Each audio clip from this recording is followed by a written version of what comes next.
ఆశీర్వదించడానికి విచ్చేసినందుకు మనస్ఫూర్తిగా మా ఆడబిడ్డలకు 15 ఆగస్టు శుభాకాంక్షలు తెలియజేస్తున్నా. మిత్రులారా, ఈ రేషన్ కార్డ్ కేవలం కాగితం మీద ఉన్న ఒక కార్డు కాదు, ఇదొక ప్లాస్టిక్ వస్తువు కాదు, ఇది మీకు ఉచితంగా బియ్యం తెచ్చిపెట్టే సాధనం కాదు, ఇది మీ ఆత్మ గౌరవం. ఎక్కడికి వెళ్ళినా మీ ఆకలి తీర్చే ఆత్మ గౌరవం. ఎవరి ముందు మీరు చేయి దాసి నిలబడాల్సిన అవసరం లేదు. ఈ రాష్ట్ర ప్రభుత్వం ఇందిరమ్మ రాజ్యంలో ఏ పేదవాడు కూడా ఆకలితో నిద్ర పడకూడదు, ఆకలితో పస్తులు ఉండకూడదు అని సంకల్పంతో ఆనాటి నుంచి ఈనాటి వరకు మొట్టమొదటి భారతదేశంలో పేదలకు నిత్యావసర వస్తువులను పంచడానికి రేషన్ షాపులను కనిపెట్టిందే కాంగ్రెస్ పార్టీ. ఆనాడు శ్రీమతి ఇందిరాగాంధీ గారు ఇదే మైదానంలో ఇక్కడే బహిరంగ సభ పెట్టి మెదక్ జిల్లా ప్రజలకు విజ్ఞప్తి చేస్తే, మెదక్ పార్లమెంట్ సభ్యురాలుగా మీరు గెలిపిస్తే ఈ దేశానికి ప్రధానమంత్రిగా శ్రీమతి ఇందిరాగాంధీ గారు వన్నె తేవడమే కాకుండా ఈ ప్రాంతాన్ని పారిశ్రామిక వాడగా ఇతర జిల్లాలు, ఇతర రాష్ట్రాలు, ఇతర దేశాల నుంచి లక్షలాది మంది ఉద్యోగ ఉపాధి అవకాశాలను ఇక్కడ శ్రీమతి ఇందిరాగాంధీ గారు కల్పించారు. ఆ ఇందిరాగాంధీ గారే కూడు గుడ్డ ఈరోజు ఉండాలి, మీకు పేదలను ఆదుకోవాలని రోటీ కప్డా ఔర్ మకాన్ అనే నినాదంతో పేదల సంక్షేమం కోసం, పేదల ఆత్మ గౌరవం కోసం అహర్నిశలు పరితపించిన గొప్ప నాయకురాలు శ్రీమతి ఇందిరాగాంధీ గారు. ఆ ఇందిరాగాంధీ గారిని ఆదర్శంగా తీసుకొని ఈనాడు మన ప్రజాపాలనలో ప్రజాప్రభుత్వం పేదలకు సంక్షేమాన్ని అందించడము మా బాధ్యతగా, సామాజిక చైతన్యంతో కూడుకున్న భరోసాని ఇవ్వడము ఈరోజు మా బాధ్యతగా భావించి ఈరోజు ఈ సంక్షేమ పథకాలను అమలు చేస్తున్నాం. మిత్రులారా, ఉచిత కరెంటు గురించి ఒక ఆయన మాట్లాడతాడు, సన్న బియ్యం గురించి ఇంకొక ఆయన మాట్లాడతాడు, ఇందిరమ్మ ఇండ్ల గురించి ఇంకొక ఆయన మాట్లాడతాడు, ఈనాడు ఫీజు రియంబర్స్మెంట్ గురించి ఇంకొక ఆయన ప్రశ్నిస్తున్నా అంటాడు, లేకపోతే ఆరోగ్యశ్రీ గురించి ఇంకొక ఆయన నేను ఈ ప్రభుత్వాన్ని నిలదీస్తా అని అంటాడు. నేను అడగదలుచుకుని ఈ వేదిక మీద నుంచి బీజేపీ బీఆర్ఎస్ వేరు కాదు, నాణానికి బొమ్మ బొరుసు లాంటి వాళ్ళే బీజేపీ బీఆర్ఎస్ వల్ల నేను అడుగుతున్నా. 10 ఏళ్ళు మీరు, 12.5 సంవత్సరాలు మోడీ గారు ఉన్నారు. ఏ రాష్ట్రంలో అయినా ఈనాడు ఈ వేదిక మీద నుంచి ఇద్దరు నాయకులను 10 సంవత్సరాలు గత ప్రభుత్వం ఎన్నడైనా పేదవాడికి సన్న బియ్యం ఇవ్వాలని, సంటి పిల్లలకు బుక్కెడు పువ్వ పెట్టాలని కలలోనైనా మీరు ఆలోచన చేసిండ్రా? ఆనాడు మీరు ఇచ్చిన దొడ్డు బియ్యం పశువులకు, పశువుల దాన కోసమో, కోళ్ళ దాన కోసమో, ఇథనాల్ తయారీ కోసమో, లేకపోతే ఇతర బీర్ల కంపెనీలకు రూపాయకో అగ్గోకో సబ్బుకో అమ్ముకునే పరిస్థితి. ఈరోజు మా అక్కల్ని అడుగుతున్నా, నా ఎదురుగా ఉన్నారు, ఆ 10 సంవత్సరాలు దొడ్డు బియ్యం ఎన్నడైనా వండి మీ బిడ్డలకు బుక్కెడు పువ్వ పెట్టినరా? మీరు ఒక్కసారి ఆలోచన చేసి ఆ ప్రభుత్వానికి ఒకసారి గుర్తు చేయండి, ఆనాటి నాయకులకు. ఈనాడు ఈ ప్రభుత్వం పెద్దలు ఉత్తమ్ కుమార్ రెడ్డి గారి నేతృత్వంలో హుజూర్ నగర్లో సన్న బియ్య కార్యక్రమం ప్రారంభించి రేషన్ కార్డులకు సంబంధించి తుంగతుర్తిలో కార్యక్రమాన్ని తీసుకున్న తర్వాత ఈరోజు 3,48,00,000 ప్రజలకు ప్రతి నెల 2,16,000 క్వింటాల సన్న బియ్యాన్ని మీ ఇంటి దగ్గరికి ఈరోజు తెచ్చిస్తున్న మాట వాస్తవం కాదా? 17,000 పైచలకు రేషన్ షాపుల్లో ఈరోజు సన్న బియ్యం మా ఆడబిడ్డలు తీసుకెళ్తున్న మాట వాస్తవం కాదా? ఇవాళ నేను అడుగుతున్న మా అక్కల్ని, అక్క, ఉత్తమ్ కుమార్ రెడ్డి గారు ఇచ్చే సన్న బియ్యం ఎప్పుడైనా బర్రెల దాన కిందనో కోళ్ళ దాన కిందనో వాడినరా? ఆనాడు దొడ్డు బియ్యం బర్రెలకో కోళ్ళకో దానగా వాడితే ఈనాడు ఉత్తమ్ కుమార్ రెడ్డి గారు ఇచ్చే సన్న బియ్యం సంటి బిడ్డలకు బుక్కడి బువ్వ పెడుతురు. కుటుంబం మొత్తం కడుపు నిండా ఈరోజు బుక్కడి బువ్వ తింటున్నారు, కంటి నిండా నిద్రపోతున్నారు. ఆనాడు 60 రూపాయలు ఉన్న సన్న బియ్యం ఈరోజు రేషన్ షాపుల్లో మనం ఈ బియ్యం ఇవ్వడంతో 45-50 రూపాయలకు తగ్గి 10 నుంచి 15 రూపాయలు మార్కెట్లో సన్న బియ్యం ధర తగ్గడానికి ఈరోజు ఉత్తమ్ కుమార్ రెడ్డి గారు అందిస్తున్న సన్న బియ్యం కారణం కాదా అని నేను అడుగుతున్న మిత్రులారా, కాంగ్రెస్ వస్తే కరెంటు ఉండదు, కాంగ్రెస్ వస్తే కరెంటు కోతలు అన్నారు. 32 నెలలు అయింది.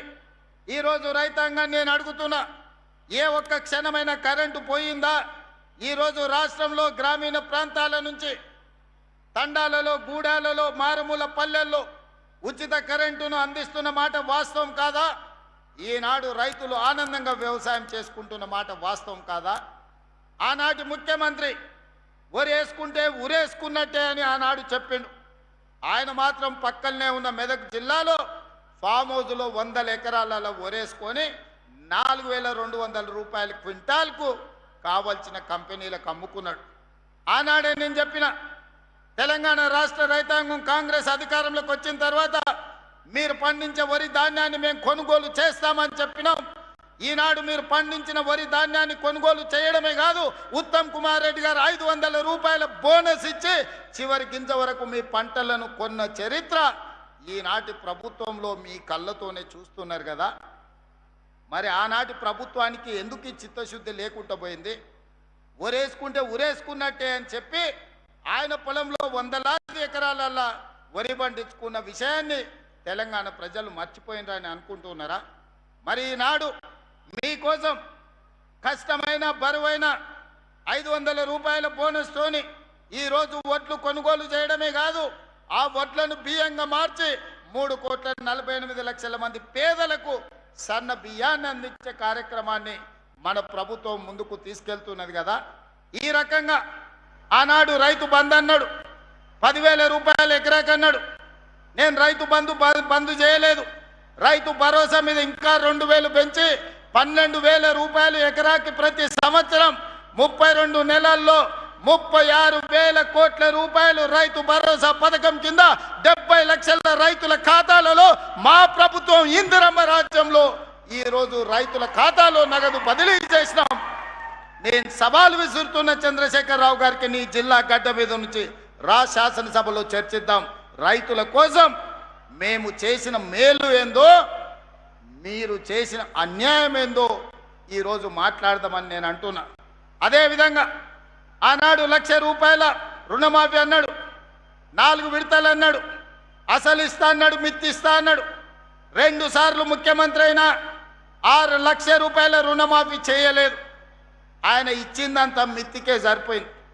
కానీ మన ప్రభుత్వం అధికారంలోకి వచ్చిన వెంబడే సంవత్సరం తిరిగే లోపల 21,000 కోట్ల రూపాయలు 25 లక్షల మంది రైతుల ఖాతాలలో 2 లక్షల రూపాయల రైతు రుణమాఫీ నగదు బదిలీ చేసి భారతదేశం మొత్తం మీద అప్పులు లేని రైతుని తెలంగాణ రాష్ట్రానికి అందించిందన్న విషయం నేను ఈ సందర్భంగా చెప్పదలుచుకున్నా. కేంద్ర ప్రభుత్వం ఇచ్చిన నివేదికల్లో అతి తక్కువ అప్పుల్లో ఉన్నది తెలంగాణ రాష్ట్ర రైతాంగం అని నివేదిక ఇచ్చిన మాట వాస్తవం కాదా? బీజేపీ నాయకులకు కనిపిస్తలేదా అని నేను అడుగుతున్నా. మీ ప్రభుత్వమే కదా రుణం లేని రైతులు ఉన్నది తెలంగాణ రాష్ట్రంలో అని కేంద్ర ప్రభుత్వం నివేదికలు ఇచ్చింది కదా. బీజేపీ నాయకులు అది చదువుకుంటే రైతుల కోసం మన ప్రభుత్వం చేసిన మేలు ఏందో ఈనాడు కళ్ళకు కట్టినట్టుగా కనిపిస్తుంది. అందుకే ఇవాళ ఉచిత కరెంట్ అయినా, పండించిన పంట కొనుగోలైనా, సివిల్ సప్లైస్ కార్పొరేషన్ ఇంతకుముందు ఉత్తమ్ కుమార్ రెడ్డి గారు నాతో పంచుకున్నారు. 32 నెలల్లో తెలంగాణ రైతాంగం పండించిన పంట వడ్లకు 90,000 కోట్ల రూపాయలు చెల్లించినాం. ఎంత జగన్న, నువ్వు మళ్ళీ చెప్పాలి. 32 నెలల్లో రైతులు పండించిన వడ్లకు ఉత్తమ్ కుమార్ రెడ్డి గారు 90,000 కోట్ల రూపాయలు పేద రైతుల ఖాతాలో నగదు బదిలీ చేసిండు. ఇవాళ 90,000 కోట్ల రూపాయలే గ్రామీణ ఆర్థిక వ్యవస్థను బలోపేతం చేసి ఈరోజు రైతుల చేతుల్లో నగదు కలకలలాడుతుందంటే ఈరోజు రైతుల ఖాతాలో 90,000 కోట్ల రూపాయలు ఈ ప్రభుత్వం బదిలీ చేసింది. ఇది మా ప్రభుత్వం అమలు చేసిన సంక్షేమ పథకం కాదా? 21,000 కోట్ల రూపాయలు రైతు రుణమాఫీ చేసింది మేం కాదా? 36,000 కోట్ల రూపాయలు ఈరోజు మీ ఖాతాలలో రైతు భరోసాలో వేసింది మేము కాదా? సంవత్సరానికి 15,000 కోట్ల రూపాయల చొప్పున దాదాపుగా 2.5 సంవత్సరాలకు 35,000 కోట్ల రూపాయలు ఉచిత కరెంటు కోసం రైతుల తరఫున విద్యుత్ శాఖకు మన ప్రభుత్వం చెల్లించిన మాట వాస్తవం కాదా? ఇవాళ అందుకే ఆనాడు వ్యవసాయం దండిగా అన్నారు, ఈరోజు వ్యవసాయాన్ని పండుగ చేసినాం. రైతు రాజ్యం తెస్తామని చూపించినాం. ఈరోజు ఇందిరమ్మ రాజ్యంలో రైతులను రాజులలాగా గౌరవించే సంస్కృతి ఈరోజు మా ప్రభుత్వంలో ఉన్నది. అందుకే ఈనాడు 32 నెలల్లో 1,70,000 కోట్ల రూపాయలు రైతుల కోసం, రైతుల సంక్షేమం కోసం, రైతుల అభివృద్ధి కోసం రాష్ట్ర ప్రభుత్వం ఖర్చు పెట్టిందని నేను గర్వంగా చెప్పదలుచుకున్నా. రెండవ భాగం, మొదటి విడత రైతులు, రెండవ విడతలో మా ఆడబిడ్డలు, మహిళల కోసం మా అక్కలందరికీ తెలుసు. నేను వస్తుంటే చూసిన ఆ వైపు కానీ ఈ వైపున కానీ ఈడ మా అక్కలు ఉన్నారు. అక్క పాలపిట్ట చీర కట్టుకున్న వాళ్ళందరూ ఒక్కసారి నిలబడు రక్క. నేను మా జగ్గన్నకు మా అందరికీ చూపించదలుచుకున్నా. ఆ పక్కన అక్క ఈడ ఉంది కదా పాలపిట్ట చీర కట్టుకున్న వాళ్ళు, మా అక్కలు నిలబడమని అడుగుతున్నా నేను.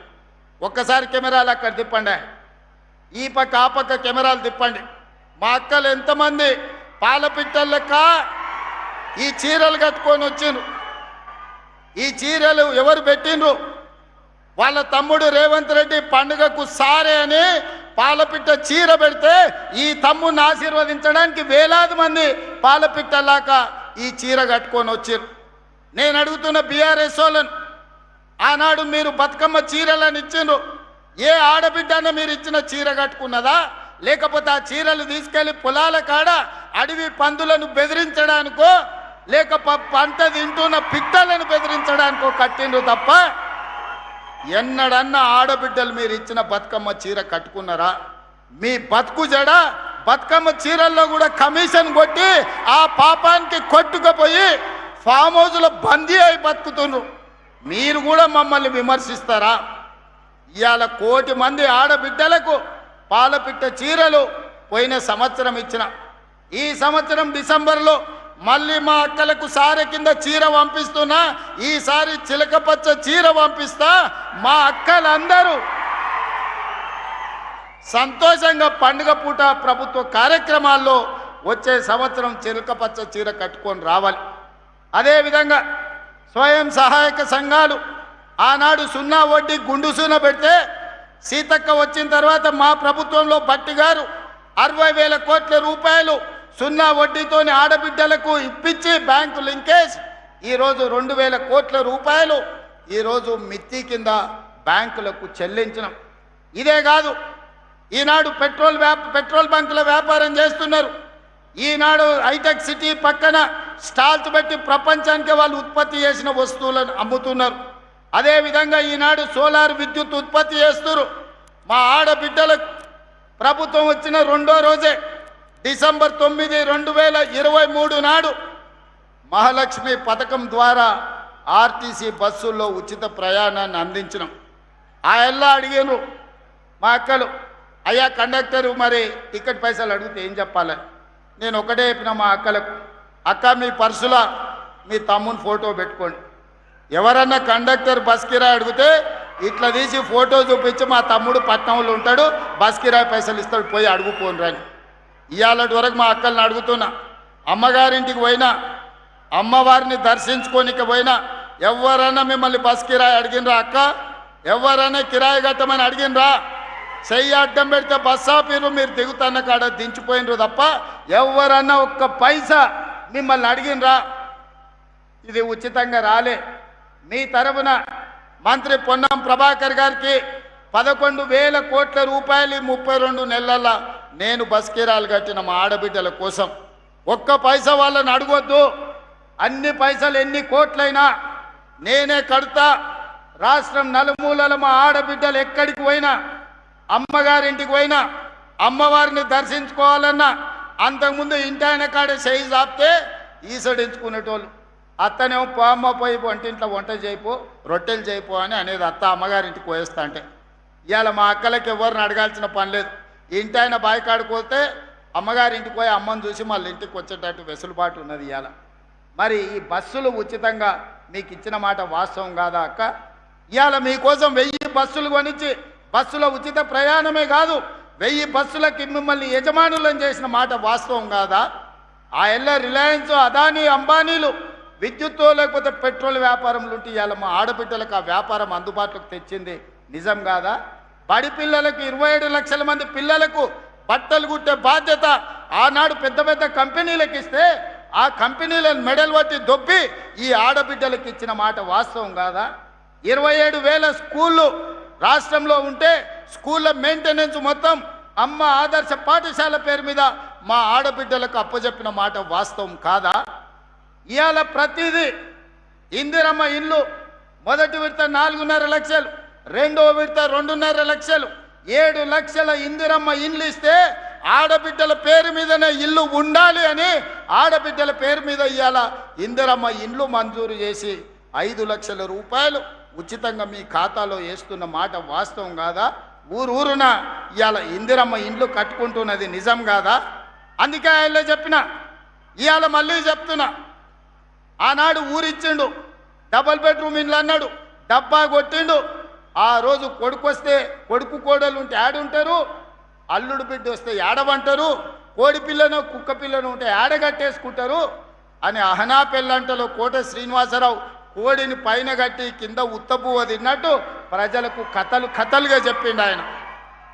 మీకు డబల్ బెడ్రూమ్ ఇండ్లు రాలే, ఆయనకు మాత్రం 1000 ఎకరాల ఫామ్ హౌస్ వచ్చింది, కొడుకుకు 100 ఎకరాల ఫామ్ హౌస్ వచ్చింది, బిడ్డకు 50 ఎకరాల ఫామ్ హౌస్ వచ్చింది, అల్లుడికి 25 ఎకరాల ఫామ్ హౌస్ వచ్చింది. మన పేదోళ్ళకు మాత్రం డబల్ బెడ్రూమ్ ఇల్లు రాలే.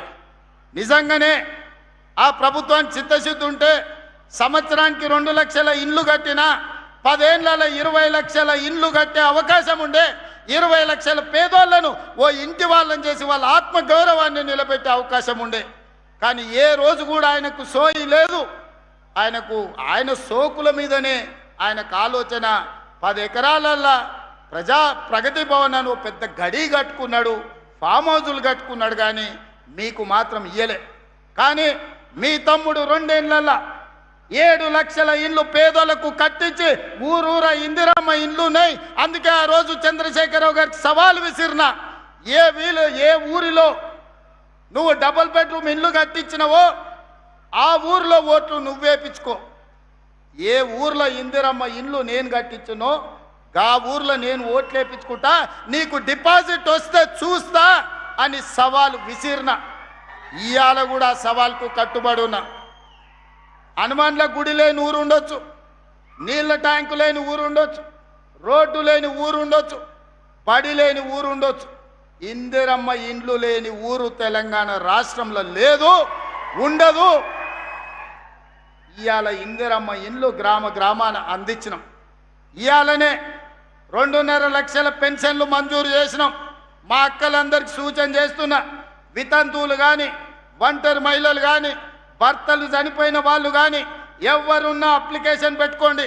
సాచ్యురేషన్ ఎన్ని లక్షల మంది ఆడబిడ్డలు వితంతువులు కానీ ఒంటరి మహిళలు ఉంటే ఎన్ని లక్షల మంది ఉన్నా అందరికీ పెన్షన్ ఇచ్చే బాధ్యత నాది, మీ తమ్ముడిది, మిమ్మల్ని ఆదుకునే బాధ్యత నాది. అదేవిధంగా చేనేత కార్మికులు అర్హులైన వాళ్ళందరికీ ఇస్తా, గీత కార్మికులకు అర్హులైన వాళ్ళ అందరికీ ఇస్తా.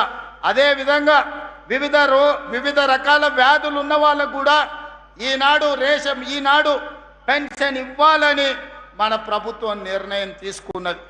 ఇవన్నీ సంక్షేమం ఇందిరమ్మ రాజ్యంలోనే సాధ్యమవుతుంది, కాంగ్రెస్ ప్రభుత్వంలోనే ఇవన్నీ అమలు జరుగుతాయి. అందుకే మిత్రులారా, ఇందిరమ్మ రాజ్యం అంటేనే మహిళా ప్రభుత్వం. సోనియమ్మ నాయకత్వంలో, ప్రియాంక గాంధీ నేతృత్వంలో, ఇందిరాగాంధీ గారి ఆశీర్వాదంతో నిర్మలా జగ్గారెడ్డి గారు సంగారెడ్డిలో చేసే సేవ మహిళలకు మొదటి ప్రాధాన్యత ఉంటుంది. మా ప్రభుత్వంలో మహిళలకు గౌరవం ఉంటుంది, బాధ్యత ఉంటుంది. ఈరోజు పరిపాలనలో వాళ్ళు భాగస్వాములు అవుతారు. 5 ఏళ్ళు మంత్రి అనోడు ఒక మహిళకు ఈరోజు మహిళల గురించి ఉద్ధరించే మాటలు మాట్లాడుతున్నాడు. ఒక్కసారి ఆలోచన చేసి ఇట్లా మాట్లాడేటోళ్ళకు ఒకటే మందు, రొట్టెలు చేసినప్పుడు సలాకి ఎర్ర గాల్చి వాతలు పెడితే ఇట్లాంటి తప్పుడు మాటలు తక్కువ మాట్లాడతారు. అందుకే మిత్రులారా, మహిళల తర్వాత నిరుద్యోగ యువకులు విద్యార్థులు ఈ రాష్ట్రాన్ని ముందుకు నడిపిస్తున్నారు. ప్రభుత్వ ఉద్యోగాలలో ఆనాడు తెలంగాణ ఉద్యమమే ఉద్యోగాల కోసం. మరి ఆ ఉద్యోగాలు ఇవ్వకుండా ఇంటి నిండా వాళ్ళు ఉద్యోగాలు తీసుకున్నారు. ఆయన ముఖ్యమంత్రి అయిండు, అల్లుడు మంత్రి అయిండు, కొడుకు మంత్రి అయిండు, బిడ్డ ఎంపైంది, సటకుని కొడుకు ఎంపైండు, చుట్టాలోళ్ళు బొచ్చడు మంత్రులైన కోట్ల రూపాయలు 100 కోట్లు సంపాదించుకోరు. మన పిల్లలకు మాత్రం నౌకరు ఇయ్యలే. బిడ్డను ఓడిస్తే మళ్ళీ ఇచ్చిండు, చుట్టాన్ని ఓడిస్తే మళ్ళీ ఇచ్చిండు. మనకు మాత్రం నోటిఫికేషన్లు ఇచ్చిండు, ప్రశ్న పత్రాలు అమ్ముకున్నాడు. పిల్లలకు మాత్రం నౌకర్లు ఇయ్యలే. నేను వచ్చిన మొదటి సంవత్సరంలోనే లెక్క గట్టి 70,000 పైగా ప్రభుత్వ ఉద్యోగ నియామకాలు చేపట్టినాం. మా దామాన్ని ఇప్పుడే చెప్పిండు, 16,000 మంది మెడికల్ అండ్ హెల్త్లో ఇస్తే 10,000 మంది నర్సులను అంటే ఆడపిల్లలకు ఉద్యోగాలు ఇచ్చినామని ఇంతో ముందే మా దామన్న చెప్పిండు. 70,176 ప్రభుత్వ ఉద్యోగాలు తెలంగాణ రాష్ట్రంలో ఇప్పటికీ నియామకాలు చేపట్టినాం. ఇప్పుడు దాదాపుగా ఇంకొక 10,000 ఉద్యోగాలకు ఈరోజు నోటిఫికేషన్లు ఇచ్చినాం. పిల్లలందరూ కూడా జాగ్రత్తగా చదివి పోటీ పరీక్షలకు ప్రిపేర్ కాండి. వయసు రిలాక్సేషన్ కావాలంటే ఇచ్చిన భవిష్యత్తు ఖాళీలు కూడా ప్రతి 6 నెలలకు పోటీ పరీక్షలు నిర్వహిస్తా. ఏ ఖాళీలను కూడా గాలికి వదిలేయను. నియామకాలు చేపట్టి మీరు పరీక్షలు రాసుకునే అవకాశం కల్పిస్తా. నిరుద్యోగ యువకులకు నా సూచన ఒక్కటే, వాడో వీడో వస్తాడు, రెచ్చగొడతాడు, మాయ మాటలు చెప్తారు, మందు పెట్టినట్టు పట్టుకపోతారు. మీరు చూసిండ్రు కదా, ఎలా అగ్గిపెట్టే రావు, అఘోర రావు, అగ్గిపెట్టే రావు 100 పెట్టి సీస నిండా పెట్రోల్ తెచ్చుకోండు. 10 పైసలు అగ్గిపెట్టే మర్చిపోయిండు. పెట్రోల్ పోసుకొని డ్రామా బాగా చేసిండు. మా మీడియా మిత్రులు కూడా మా ఊరు అడుగులు ఉన్నాడు, తాటి చెట్టు లెక్క ఏదో చేసినట్టు ఉన్నాయని అన్ని టీవీలలో చూపించారు. పిల్లలు చూసి ఆవేశానికి లోనయ్యి శ్రీకాంతాచారితో మొదలు పెడితే కానిస్టేబుల్ కిష్టయ్య, ఈశాన్ రెడ్డి, వేణుగోపాల్ రెడ్డి, సురేష్ నాయక్ ఇట్లా చెప్పుకుంటూ పోతే 1,200 మంది పిల్లలు ఆత్మ బలిదానాలు చేసుకున్నారు. నిట్ట నిలువున్న తన తనువులను కాల్చుకొని తెలంగాణ రాష్ట్రాన్ని సాధించారు. మరి 100 రూపాయల పెట్రోల్ తెచ్చుకున్న చుట్టాల ఎవడన్నా అగ్గిపుల్లతోనన్నా చిన్న కాల్చుకున్నాడా? రెచ్చగొట్టి ప్రజల ప్రాణాలు తీసుకోవడంలో నెంబర్ 1. అందుకే ఈనాడు మళ్ళా పిల్లల్ని రెచ్చగొట్టాలి. కోల్పోయిన అధికారాన్ని సాధించుకోవాలంటే పిల్లల్ని రెచ్చగొట్టాలి. వాళ్ళు శవాలుగా మారాలి. ఆ శవాలనే పునాదులుగా చేసుకొని అధికారంలోకి రావాలని కుట్రలు చేస్తున్నారు, పెట్టుబడులు పెడుతున్నారు. నేను మీ అన్నగా చెప్తున్నా, రేవంత్ అన్నగా మీకు మాట ఇస్తున్నా. మాట ఇస్తే మట్టిలో కలిసే వరకు మాట కోసం నిలబడే నాయకుడు ఎవరైనా ఉన్నారంటే ఇందిరాగాంధీ, సోనియా గాంధీ, రాహుల్ గాంధీ వాళ్ళ నాయకత్వంలో నేను, జగన్న, ఉత్తమన్న, మహేష్ గౌడ్ గారు కలిసి పనిచేస్తున్నాం. మీకు ఉద్యోగాలు ఇచ్చే బాధ్యత మాది, మిమ్మల్ని ఆదుకునే బాధ్యత మాది. దుర్మార్గులు, కుట్రదారులు మీ దగ్గరకు వస్తారు, ఉన్నవి లేనివి చెప్తారు. వాళ్ళ మాయలో పడకండి. వాళ్ళు మాయగాళ్ళు, మాయ లేడీ లాంటి వాళ్ళు. మనల్ని మభ్యపెట్టి మన ప్రాణాలను అధికారం కోసం వాడుకోవాలని చూస్తున్నారు. మీరు పోటీ పరీక్షలకు ప్రిపేర్ అవ్వండి. అన్ని పరీక్షలు నిర్వహించే బాధ్యత నాది. ఫీజు రియంబర్స్మెంట్ గురించి మాట్లాడుతున్నారు. 8,000 కోట్ల రూపాయలు అప్పులు పెట్టి ఫీజు రియంబర్స్మెంటు ప్రభుత్వ ఖజానా మీద 8,11,000 కోట్ల రూపాయల అప్పులను మోపి తెలంగాణ రాష్ట్రాన్ని దివాలా తీపిచ్చి దివాలా తీసిన ప్రభుత్వాన్ని విధ్వంసమైన తెలంగాణను మాకు అప్పచెప్తే విధ్వంసం నుంచి వికాసం వైపు నడిపించడానికి 8,11,000 కోట్ల రూపాయలు మీరు చేసిన అప్పులకు తప్పులకు మిద్దీలు ప్రతి సంవత్సరం 75,000 కోట్ల రూపాయలు ఇవాళ నేను కడుతున్నా. ఈ లెక్క నేను చెప్పింది కాదు, క్యాగ్ నివేదికలు చెప్తున్నాయి. పాత్రికేయ మిత్రులారా, 3 లక్షల కోట్ల రూపాయలు 32 నెలల్లో వాళ్ళు చేసిన అప్పులకు కట్టాల్సిన పరిస్థితి వచ్చింది. సంవత్సరానికి 75,000 కోట్ల రూపాయలు అన్నం తిన్నా తినకపోయినా, నిద్రపోయినా పోకపోయినా సంవత్సరానికి కేసీఆర్ గారు చేసిన అప్పులకు తప్పులకు 75,000 కోట్ల రూపాయలు కట్టుకుంటూ వస్తున్నా. నడు మొంగిపోయినా అప్పిచ్చినోడు ఊరుకోడు, నిలబెట్టి వసూలు చేస్తాడు. అవి కట్టుకుంటూనే ఆర్థిక సంక్షోభాన్ని ఎదుర్కొంటూనే అప్పుల ఊబిలో నుంచి బయటకు వస్తూ తెలంగాణ రాష్ట్రాన్ని అభివృద్ధి పదం వైపు నడిపించే ప్రయత్నం చేస్తున్నాం. సంక్షోభంలో ఉన్న సంక్షేమాన్ని ఈరోజు సంక్షేమం వైపు సంక్షోభంలో నుంచి బయటికి తెచ్చి సంక్షేమ పథకాలను ఈరోజు అమలు చేసి విధ్వంసమైన తెలంగాణను వికాసం వైపు నడిపించడానికి నిరంతరం ప్రయత్నం చేస్తున్నాం. ఓ పూట ఆలస్యం కావచ్చు కానీ మీ హక్కును ఏది కాదనం, మీ అవకాశాలను ఏది తొలగించం. మీకు కావలసిన మంచి పరిపాలన అందించే బాధ్యత ఈరోజు తెలంగాణ రాష్ట్ర ప్రభుత్వం తీసుకుంటుంది. అందుకే మిత్రులారా, ఈనాడు ఆలోచన చేయండి. 10 సంవత్సరాల బీఆర్ఎస్ పాలన, 12 సంవత్సరాల బీజేపీ పాలన, 2 సంవత్సరాల మా పరిపాలనను అంచనా వేయండి. మేమిచ్చిన ఉద్యోగాలు చూడండి, మేము అమలు చేసిన రైతు సంక్షేమాన్ని చూడండి, మేము అమలు చేస్తున్న ఆడబిడ్డల సంక్షేమాన్ని మీరు ఆలోచన చెయ్యండి. ఈరోజు 30 సంవత్సరాలు అపరిష్కృతంగా ఉన్న ఎస్సీ కేటగరైజేషన్ సాధించింది మొత్తం దేశంలోనే తెలంగాణ మొదటి రాష్ట్రం. 100 సంవత్సరాల క్రితం నుంచి బలహీన వర్గాల లెక్కలు లేవు. దేశంలో కోళ్లకు, కుక్కలకు, పందులకు, మేకలకు కనిపించిన దానికల్లా లెక్క ఉంది. మా బలహీన వర్గాల సోదరులను లెక్క కట్టాలని ఎవ్వరికి కనికరం రాలే. కానీ మా మహేష్ గౌడ్ గారు అధ్యక్షుడైనాక పొన్నం ప్రభాకర్ గారిని పెట్టి తెలంగాణ రాష్ట్రంలో బీసీ కులగణన చేసి లెక్క కట్టి లెక్క తేల్చి దేశం ప్రధానమంత్రి మీద ఒత్తిడి తీసుకొస్తే ఈరోజు జనగణనలో కులగణన చేయాల్సిన పరిస్థితి మోడీ గారికి కల్పించి దేశంలో మొదటిసారి కులగణన చేయడానికి పునాదులు వేసింది తెలంగాణ రాష్ట్రం. అందుకే రైతుల సంక్షేమమైన, ఆడబిడ్డల అభివృద్ధి అయినా, నిరుద్యోగ విద్యార్థుల ఉద్యోగ ఉపాధి అవకాశాలైనా, సామాజిక సమస్యలకు పరిష్కారమైన ఈనాడు మన ప్రభుత్వంలోనే మనమే సాధించుకున్నాం. ఈరోజు విధ్వంసం నుంచి వికాసం వైపు నడిపిస్తున్నాం. 2034 వరకు మీ ఆశీర్వాదం నిండుగా ఉండాలి. మనసు నిండా, గుండెల నిండా ఇందిరమ్మ రాజ్యం రావాలనే ఆకాంక్ష ఉండాలి.